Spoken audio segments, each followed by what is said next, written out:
महाराज अनुरुद्धाचार्य को आप भली भांति जानते होंगे, जो एक तरीके से कथावाचक है और बहुत ख्याति प्राप्त किया हुआ महाराज है, जिसको हर कोई पसंद करते हैं। उसकी लाखों की तादाद में फैन फॉलोइंग है। तो उसी प्रकार एक व्यक्ति होता है जो पेशे से अध्यापक होता है, सरकारी टीचर होता है। वो भी उस महाराज की कथा सुनने पहुंच जाता है। और जैसे ही वो वहाँ पहुँचता है और पहुँचने के बाद जो महाराज उनसे कुछ क्वेश्चंस करते हैं, कुछ प्रश्न पूछते हैं उनसे उनकी लाइफ से रिलेटेड। और वो जो व्यक्ति होता है जो पेशे से अध्यापक होता है, वो उनको मन की सारी बात बता देते हैं और उनकी पूरी ओरिजिनलिटी उस महाराज को बता दिया जाता है। और जब महाराज को वो क्वेश्चन सारे बताने के बाद उस व्यक्ति के, यानी वो सरकारी अध्यापक होता है, उसके मन के, उसकी ज़िंदगी के अंदर एक ऐसा बवाल आता है, यहाँ तक कि उसकी ज़िंदगी को मौत के घाट उतार दिया जाता है, यानी उसका मर्डर कर दिया जाता है।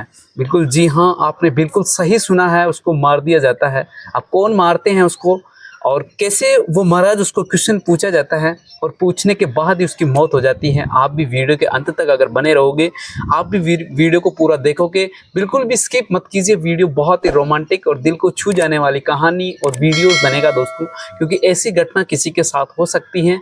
ऐसे ओपन में, लाइव में और वीडियो में अपनी ओरिजिनलिटी और कुछ जो प्राइवेसी बातें होती हैं वो हर किसी के साथ शेयर मत कीजिए और बहुत जल्दी हर किसी के साथ विश्वास मत कीजिए। ये कहानी और ये घटना अपने को यही बात सिखाएगी। उसी प्रकार दोस्तों, आज की जो सच्ची घटना मैं सुनाने जा रहा हूँ, ये मध्य प्रदेश की इंद्र कुमार की कहानी है दोस्तों। कुमार की जैसे जिंदगी के अंदर बवाल आया और जैसे वो अपनी मौत से, जो उसकी एक हंसी खुशी जिंदगी थी, वो अपने माता पिता के इकलौता था। उनकी उम्र 45 वर्ष थी और वो मध्य प्रदेश का रहने वाला होता है। जो पैसे से एक सरकारी अध्यापक होते हुए उसकी ज़िंदगी में किसी प्रकार की कमी नहीं होती है, लेकिन जैसे उसकी ज़िंदगी में बवाल आया, मैं भगवान से प्रार्थना करता हूँ कि इसे किसी के साथ नहीं आया हो। दोस्तों, अब वो क्या होता है बताते हैं। जैसे वो बताते हैं कि मेरी शादी नहीं हुई है, 45 वर्ष हो गए हैं, मेरी प्रॉपर्टी और पैसों की कोई कमी नहीं है, मैं पैसे से सरकारी अध्यापक हूँ। ये बात उस महाराज को क्वेश्चंस में बता देते हैं। लाइव चल रहा था, वीडियो वायरल होता है और वायरल होने के बाद गोरखपुर की जो साहिबा नाम की एक लड़की होती हैं, जो ये वीडियो देखती हैं और वो देखने के बाद उसके मन के अंदर कुछ अलग ही चल जाता है, जो हर कोई इंसान सोच भी नहीं सकता इस घटना के बारे में, या कल्पना भी नहीं कर सकता कि ऐसे जो साहिबा अनजान लड़की होती हैं। जैसे ही वो महाराज की जो बातें सुन रहा था और महाराज के अंदर लाइव के अंदर जो अपना क्वेश्चन बता देते हैं, अपनी ज़िंदगी की प्राइवेसी बता देते हैं, और जो साहिबा वहाँ से बैठी होती हैं और उनके मन में आ जाता है और वो उनको मौत के गांठ उतारने और उनकी प्रॉपर्टी हड़पने का प्लानिंग वहीं से स्टार्ट कर देता है। अब गाइस, कैसे प्लानिंग करते हैं, अगर आपने वीडियो यहाँ तक देख लिया तो मैं रिक्वेस्ट करता हूँ कि वीडियो के अंत तक जरूर बने रहना, क्योंकि ये घटना हर किसी के साथ हो सकती है। आज का ज़माना अपने को सावधान और अलर्ट रहने का, मेरा उद्देश्य भी सावधान और अलर्ट करने का ही, न कि किसी से कुछ प्राप्त करना या किसी को कुछ कहना नहीं है, क्योंकि बहुत आश्चर्यजनक घटना हुई है ये। तो साहिबा वहाँ से गोरखपुर से बैठती हैं, वीडियो देखती हैं, देखते ही देखते वो एक फर्जी आईडी बनाती हैं फेसबुक पे। फेसबुक में खुशी तिवारी नाम की वो फर्जी आईडी बनाती हैं और जो इंद्र कुमार जो पेशे से अध्यापक होता है उनसे संपर्क करते हैं। संपर्क करने के बाद वो उनसे मीठी मीठी बातें करते हैं और अपने प्यार की चंगुल में फंसा लेती हैं। और जब वो आधार कार्ड मांगता है इंद्र कुमार, क्योंकि वो एक टीचर होता है, तो टीचर भी अपनी कुछ अध्यापक की कुछ होशियारी करता है, तो खुशी तिवारी उनसे एक कदम आगे होती हैं। वो फर्जी आधार कार्ड भी बना लेती हैं, यानी हो सकता है एडिट किया हुआ हो या कहीं से फर्जी आधार कार्ड बना लेता है। और उस जो इंद्र कुमार अध्यापक होता है उसको सर्टिस्फाई कर दिया जाता है कि मैं खुशी तिवारी हूँ और मैं आपसे शादी करना चाहती हूँ। तो जो इंद्र कुमार होता है उसकी बातों में आ जाता है और वो गोरखपुर वहाँ पे पहुँच जाता है। खुशी तिवारी जो फर्जी नाम था, उसका बॉयफ्रेंड, दोनों ने मिलकर मंदिर में उनकी शादी करा दी जाती है। यानी 5 जून को गोरखपुर जाता है, 6 जून को वो किसी होटल में ठहर जाते हैं और 7 और 8 तारीख को किसी मंदिर में जाकर दोनों की शादी करा दी जाती है।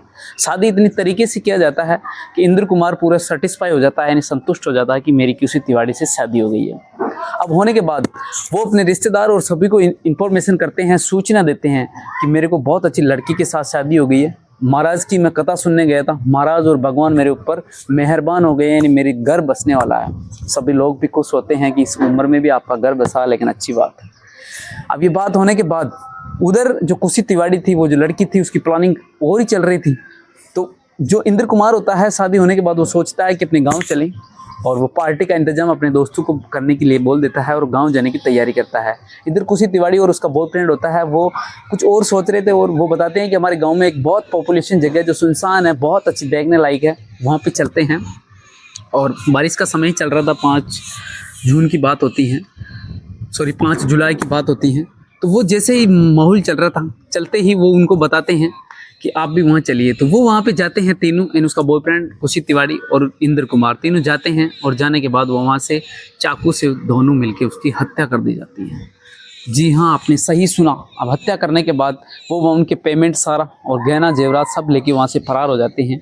उधर जो इंद्र कुमार अपने रिश्तेदार और दोस्तों को सूचना दे रखी थी कि आप हमारी कुछ एक तरीके से एंजॉय, या जिसको कह सकते हैं कि शादी होती है, शादी होने के बाद कुछ माहौल बनता है, वो बनाने के लिए तैयार होता है। अब वो जैसे ही उधर था, लेकिन 3 दिन निकल जाते हैं, यानी 9 जून 10 जून तक टाइम हो जाता है, लेकिन वहाँ नहीं आता है। उसके बाद मुकदमा दर्ज होता है। जब मुकदमा दर्ज होता है तो पुलिस उसकी तहकीकात करते हैं, घटना का अंजाम सुनाया जाता है। तब देखते हैं जहाँ कोल्ड ट्रेस किया जाता है, उसकी सारी लोकेशन निकाली जाती है, तब जाके वहाँ देखते हैं तो वहाँ पे उसकी लाश झाड़ी में मिलती है। लाश झाड़ी में मिलने के बाद सनसनी हो जाती है, पूरा माहौल एक तरीके से सोशल मीडिया पे वीडियो वायरल होने लगता है कि ऐसे ऐसे उसके साथ घटना हुई है। जब उसके सारा खुलासा होता है और जब अपराधियों को पकड़ते हैं तो दोनों जो सच्चाई कहते हैं वो पैरों तले जमीन खिसक जाती है हर किसी के, जो आपने वीडियो के देखा होगा। उसके बाद उनको अरेस्ट कर लिया जाता है और उनको सजा भी हो जाती है, सलाखों के पीछे डाल दिया जाता है।